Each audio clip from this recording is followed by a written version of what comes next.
कति धेरै घाँस छ त उ तिनीहरू काट्नु अनि ऊ पर बाटोसम्म जानु नि काट्दै यो क्या यो अनि यसरी परतिरसम्म कराउँदैन होला त जाऊँ न ऊ पानी पर्छ फेरि एकछिनमा भनेर क्या सन्चो छैन त अनि यहाँ सागमा झोल लगाएर खाँदैछु त्यही भएर भुँडी दुख्छ क्या साह्रै ग्यास्ट्रिक भएको रहेछ क्या चिल्लोहरू खानु हुँदैन भनेको छ अनि गेडागुडीको त दालले पनि यहाँबाट गाह्रो बनाउँदैछ त्यही भएर सागमा झोल लगाएपछि त सादा पकाएर खानुको लागि नि थोरै तेल लगायो त्यहाँको पानी सबै यता आउँदो रहेछ है छ्या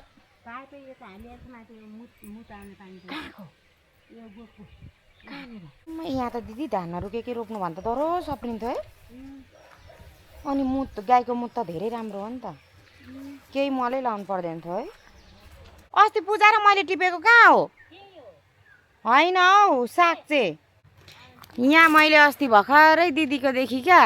लगेको थिएँ यस्तो हेर्नु न फेरि खाने बेला भइसकेछ कति अचम ऊ यस्तो यो रुखको घाँसै नखाँदो रहेछ नि त्यता काठमाडौँको गाईले किन तपाईँहरूले नखाउने बानी गरेर त्यस्तो भएको कि के भएको दिदी अन्त अनि है म त्यही भन्दैछु क्या गाउँकोले त बाख्राले पनि डाली घाँस कति खान्थ्यो हो किन भन्नु त होइन अनि काठमाडौँकोले त खाँदैन त समय पर्नु के यो ठाउँै पछिको हो कि खोइ के हो म त बुझ्नै नसकेको त्यही भएर तोरी लगाउनेले लगेछ उनीहरूले त तरकारी नै किन्नु पर्दैन अरे त टडेला नगरे पनि एक दिन मात्रै भयो हौ मैले यहाँ नआएको ए भगवान् म त छक्कै परेँ इ यहाँको त झन् सबै लगेर पनि लट्टेको त नाम मात्रै रहेछ दिदी यो सबै पुँडे रहेछ राम्रो रहेनछ है लट्टे त सबै लगेछन् अनि यो खसु र सुँगुरको चारो जस्तो मात्रै छ हौ साथीहरू के गर्नु अब यो सुँगुरको चारो यो त पकाउँदा गनाउँछ फेरि उतै ठुलो बोटमै अब एक छाक पुर्याउनु पर्यो म त यता छ भनेर आइगएँ लुडे त सबै गनाउँछ यो त सुँगुरको चारो पो हाम्रोतिर त खोइ रायो साग कहाँ टिप्नु भयो बुढो यो लट्टेको बोट बुढो भए पनि तँ के भन्छ टिपेकाले होला यसको टुप्पा काटे टिपेर कलिलो मुना हेर न यहाँनिर यो टमाटर चाहिँ के साह्रो सबै अनि के भन्छ दिदी यो त बिग्रेको पो रहेछ त है केटो स्कुल गएनस् किन के भयो ए ज्वरो आएर अहिले भाइरलै रहेछ हौ यो ज्वरो फेरि डर पनि गर्दैन धाराको पानी डाइरेक्ट खान्छौ तताएर देऊ है अहिले बर्खामा धमिलो आउँदो रहेछ पानी त अब मुखबार केही खानु हुँदैन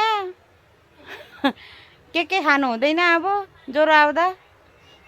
अब बेलुकाको लागि पनि रेडी भइसक्यो अब तरकारी अब घर जानुपर्ने हुन्छ खाजा के खाइस् चुप लाग्न बाबु चटपटे आमा बिरामी भएको मान्छे चटपटे लड्डु मिठो छ एउटा हातले खान आशिष त कति राम्रो देखिएको हौ भुइँमा नजाएर ऊ सबै जान्छ मिठो भयो सेवा नमस्ते आरामै हुनुहुन्छ बोकेर घुमाइदिउँ कि क्या हो गुटुङ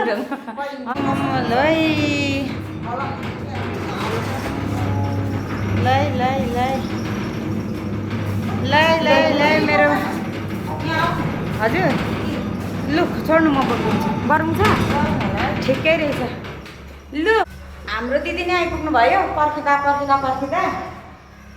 अब यी भारी बोकेर हिँड्दैछ टुइटी ओहो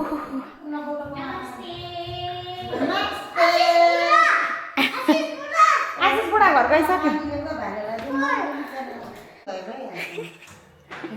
भाले मरिसक्यो अरे भाले स्याहार्नु पानी कति तिर्खाएको छ बिचरा कति माया गर्नुभएको काटेर हामी कति खाँदै हिँड्छौँ नि अनि हौ गाउँको कम्ती तगडा हुँदैन अनि पुग्दाखेरि अलिकति घाँटीको प्रब्लम पुरा घाँटी दुख्नु छ अरे अनि त्यही भएर चाहिँ अब चिल्लो चाप्लो त्यस्तो नखानु हुने अरे हजुर लु अहिले कुट्छु म अनि चिल्लोहरू केही खानु नमिल्ने अरे त्यही भएर चाहिँ ओभनमा चाहिँ सेक्वा बनाइदिएको छौँ होइन तातो सबै एकछिन न तातो छ अनि त्यही भएर यो चाहिँ सादा क्या एकदम यो बिरामीहरूले पनि खान मिल्छ यो चाहिँ त्यही भएर बल्ल बल्ल आउनुभएको यस्तो सादा खुवाइछ के गर्नु